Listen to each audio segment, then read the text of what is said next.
लगातार petrol, diesel, घरेलू gas और सरसों तेल के दाम में हो रही वृद्धि के खिलाफ एक बार फिर से माकपा सड़क पर उतर आई है।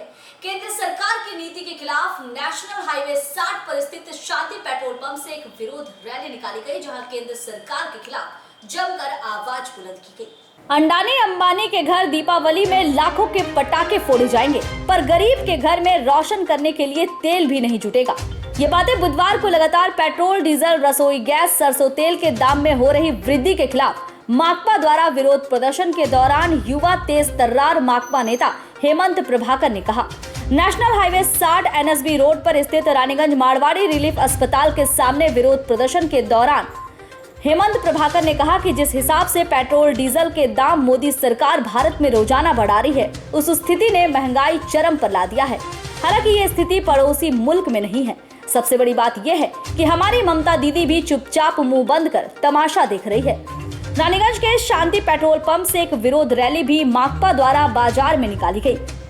हेमंत प्रभाकर ने केंद्र सरकार को आड़े हाथों लेते हुए कहा कि केंद्र की भाजपा सरकार को जनता से कोई लेना देना नहीं है। उनकी समस्याओं को जानने की जरूरत भी उन्हें महसूस नहीं होती है, क्योंकि ये सरकार सिर्फ अपनी जेब भरने पर लगी है। एक तरफ पेट्रोल, डीजल, घरेलू गैस और सरसों तेल के दामों में वृद्धि कर रही है, तो दूसरी तरफ लोगों का ध्यान भटकाने के लिए तरह तरह के मुद्दे उठा रही है। श्री प्रभाकर ने शाहरुख खान के बेटे आर्यन खान के ड्रग्स मामले को भी इसी महंगाई से जुड़ा हुआ मुद्दा बताया।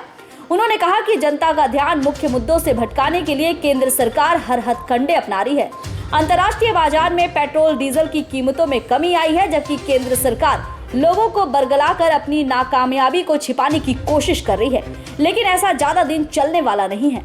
आने वाले 2024 के चुनाव में जनता बीजेपी सरकार को जवाब जरूर देगी और उस वक्त इस तानाशाही सरकार का अहंकार ध्वस्त होगा।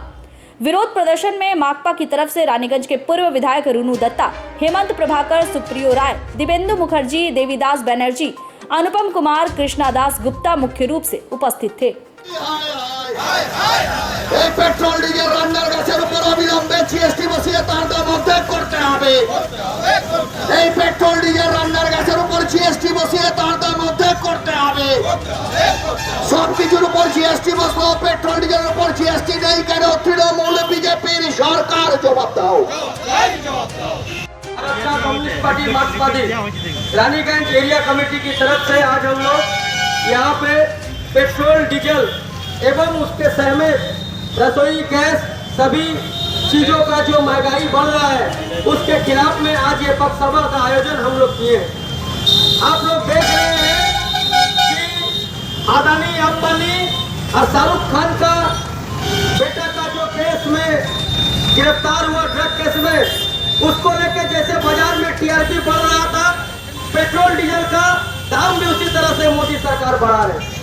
पेट्रोल डीजल का दाम बढ़ने से आज पूरा देश में महंगाई इतना ज्यादा बढ़ रही है, जिससे साधारण जनता को परेशानी का सामना करना पड़ रहा है। जब हम लोग ये सवाल पूछते हैं कि पेट्रोल डीजल के कीमतों में बढ़ोतरी क्यों होती है, तो पेट्रोलियम मंत्री धर्मेंद्र प्रधान जी का बयान आता है कि इंटरनेशनल मार्केट में पेट्रोल डीजल का दाम बढ़ता है, इसलिए हम लोग यहाँ पे भी पेट्रोल डीजल का दाम बढ़ाते हैं, जो सरासर गलत है।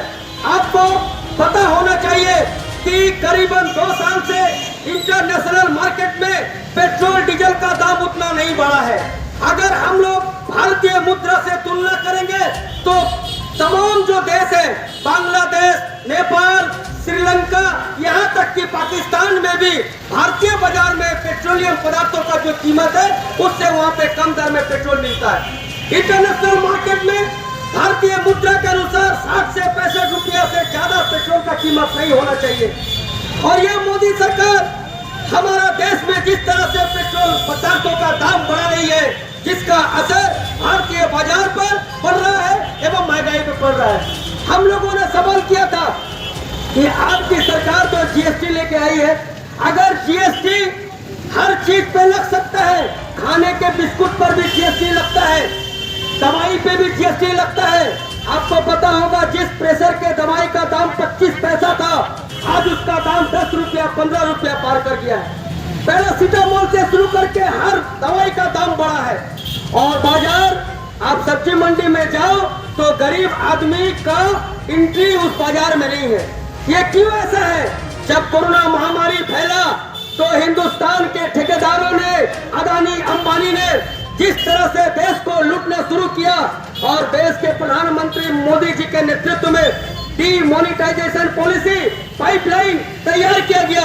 क्या वो पाइपलाइन था? वो पाइपलाइन में हिंदुस्तान के राष्ट्रीय संपत्ति, नेशनलाइज संपत्ति थे। कोल, सेल, रेल से शुरू करके हर सरकारी संपत्ति को बेचने का काम किया गया। इस कोरोना में भारतीय जनता का इनकम जहां कमा है, अदानी अंबानी जैसे लाखपति करोड़पति नहीं, जो इस देश के कॉर्पोरेट है उनका। रानीगंज से सम्राट दास की रिपोर्ट, पीबी न्यूज।